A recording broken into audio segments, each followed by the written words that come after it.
हम जिस 21वीं सदी में जी रहे हैं, उस सदी में कहा जाता है कि महिलाओं को पुरुषों के बराबर का अधिकार मिलना चाहिए। लेकिन क्या यह अधिकार सिर्फ कागजों तक सीमित है? क्योंकि नागपुर में एक ऐसी घटना सामने आई है, जिस घटना ने पूरे नागपुर को शर्मसार कर दिया है। ऐसी ही ये घटना है जो एक पॉलिटिकल रुतबा दर्शाती है और साथ ही साथ एक औरत की आप बीती सुनाती है। हमारे साथ स्टूडियो में लाइव जुड़ चुकी है प्रिया फुके, जो कि परिणय फुके की बहू है। इनसे करते हैं बातचीत। नमस्ते मैडम, महाराष्ट्र ड्यू 24 से शांतनु अग्रवाल बोल रहा हूँ। मैम, समझ सकता हूँ आपके ऊपर में दुखों का पहाड़ टूटा हुआ है, लेकिन आपके साथ में क्या हुआ है, थोड़ा सा विस्तार में हमें बताइए। भैया ऐसा है कि संकेत फुके जो परिणय फुके के छोटे भाई थे, जी। उनके साथ मेरी शादी हुई थी। जो झूठ बोल के मेरी शादी उनसे की गई थी। उनको किडनी का ये था, बीमारी थी, और उससे उनका किडनी ट्रांसप्लांट हो चुका था शादी के 2 साल पहले। और मुझे बिना बताए उन्होंने छुपा के शादी की, फ्रॉड करके। उसके बाद जैसे हम लोग सब अच्छे से रह रहे थे, मुझे 2 बच्चे हैं, और उसके बाद उनकी तबीयत खराब हो गई। उनका लंग्स इन्फेक्शन उनको हुआ। उसकी वजह से हमने नागपुर से उनको मुंबई में शिफ्ट किया, और वहाँ पे उनकी तबीयत खराब होने की वजह से उनकी डेथ हो गई 2022 में। जी। तो जब से उनकी डेथ हुई, उसके बाद से लेके अभी तक, अभी 2.5 साल हो रहे हैं, तब से इन उन लोगों ने मुझे इतना टॉर्चर किया है, इतना मेंटली हैरेसमेंट किया है, फिजिकली अब्यूज किया है।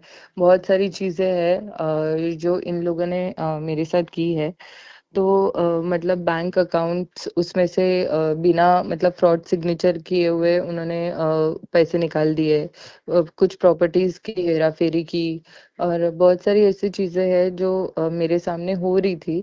तो मैंने उनसे सिर्फ एक ही सवाल किया कि ये सब चीजें करने की क्या जरूरत है, जब अपन जॉइंट फैमिली में रह रहे, सब साथ में रह रहे, तो उनका ये सब करने का क्या मतलब है, मोटिव क्या है। तो उन्होंने, मैंने जैसे ये सवाल किया तो उन्होंने मुझे घर से बाहर निकाल दिया दोनों बच्चों के साथ, कि तू होती कौन है ये पूछने वाली।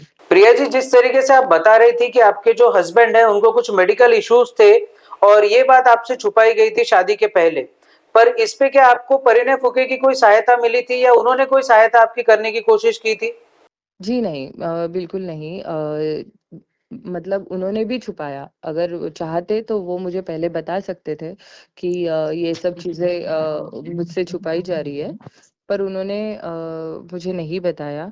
और शादी के बाद जब मुझे पता चला तो उन्होंने मुझे बोला कि किसी को अगर तू बताएगी तो हम ये करेंगे, मतलब धमकी देना शुरू कर दिया कि ज्यादा मुंह मत खोल, ये वो बहुत चीजें थी ऐसे जो मुझे धमका के चुप किया गया है। प्रिया जी, अभी आप क्या चाहते हैं कि आपको किस तरीके से इंसाफ दिया जाए, और क्या आपके जो 2 बच्चे हैं उनके लिए कोई सहायता आपको फुके परिवार से मिल रही है, या फिर आज भी उनको आप ही पाल रहे हैं और दोनों बच्चे क्या आप ही के पास में हैं? जी नहीं, वो ऐसा परिवार है जो बार बार बार बार हर बात पे झूठ बोलता है। हर बात पे वो उनको सिर्फ साजिशें करनी आती है कि कैसे सामने वाले को प्रेशराइज करे और कैसे सामने वाले को दबाए। वो मेरी आवाज दबाने की पूरी तरह से कोशिश कर रहे हैं, मेरी फैमिली तोड़ने की कोशिश कर रहे हैं। और ऐसा है कि दोनों बच्चों के साथ मैं कैसे सरवाइव कर रही हूँ मुझे मेरा पता है। और 1.5 साल से मैं मेरी मम्मी के घर पे रह रही हूँ, और 1.5 साल से इन लोगों ने हमें इतना मेंटली और इतना, मतलब लोगों गुंडे, मेरे घर के नीचे गुंडे खड़े रहते हैं। हम जब घर के बाहर निकलते हैं तो हमारे पीछे गुंडे लगते हैं। मतलब उनके बैग में कुछ होता है, मतलब हमको जान से मारने की भी कोशिश कर चुके हैं ये लोग ऑलरेडी। और इन लोगों से सिर्फ मुझे सिर्फ इतना ही बोलना है भैया कि हमें सिर्फ हमारा हक चाहिए। हम सिर्फ हमारे हक के लिए खड़े हैं। मुझे मेरे 2 बच्चे हैं, मुझे मेरे 2 बच्चों को अच्छे से बड़ा करना है। हम सिर्फ हमारा हक मांग रहे हैं। हमारा हक मांगना गलत नहीं है ना। हम हक मांग रहे हैं, वो हक उनको देना नहीं है, इसीलिए ये सब चीजें वो कर रहे हैं। प्रिया जी, क्या आपको आपकी मदर इन लॉ की तरफ से कोई पॉजिटिव रिस्पॉन्स आया, या फिर वो आपकी कहीं सहायता कर रही है? जी नहीं, बिल्कुल भी नहीं। फूके परिवार में से एक भी परसेंट ऐसा पॉजिटिव कुछ आया नहीं है आज तक कि जिससे मैं बोल सकूँ कि नहीं उन्होंने पॉजिटिवली कुछ उस पे एक्शन की है। जबकि मैंने उनके मुताबिक जैसे उनको चाहिए उस हिसाब से सब चीज़ें की थी। मुझे अभी तक मतलब भैया का इलेक्शन था, वो आमदारकी के लिए खड़े थे, तब मुझे बोला था कि मेरा इलेक्शन होने दे, उसके बाद मैं सब ठीक कर देता हूँ। जैसे उनका इलेक्शन खत्म हुआ, मैंने उनको वो रिक्वेस्ट की कि अभी तो भी ठीक कर दीजिए, सब अभी तो भी हमको सेटल कर दीजिए। तो उन्होंने मुझे बोला कि जा तू कर ले, तुझे तुझसे जो बनता तू कर ले, मुझे बोलने की ज़रूरत नहीं है, तुम तुम्हारा देखते बैठो। हमें ऐसे रास्ते पे छोड़ दिए उन्होंने। एक आखिरी सवाल पूछना चाहेंगे आपसे, क्या आपको पुलिस प्रशासन से कोई उम्मीद है या उनसे कोई सहायता अभी आपको मिली है? क्या आपका केस दर्ज करवाया गया है या फिर आपकी एफआईआर ली गई है या नहीं? बिल्कुल भी नहीं भैया, मुझे पुलिस प्रशासन से कोई सहायता नहीं मिली है। मैं 4-4 दिन उनके पुलिस स्टेशन में सुबह से रात तक बैठी हूँ, फिर भी मेरा कंप्लेंट लिया नहीं गया। उनके यहाँ से कोई बंदा आता है, कोई आदमी को भेजते हैं और उनकी कंप्लेंट हो जाती है। फ़ोन पे उनकी कंप्लेंट रजिस्टर हो जाती है मुझ पे। एट्रोसिटी, ट्रेसपासिंग, मनी एक्सटॉर्शन का ऐसे केसेस मेरे ऊपर लगा देते हैं।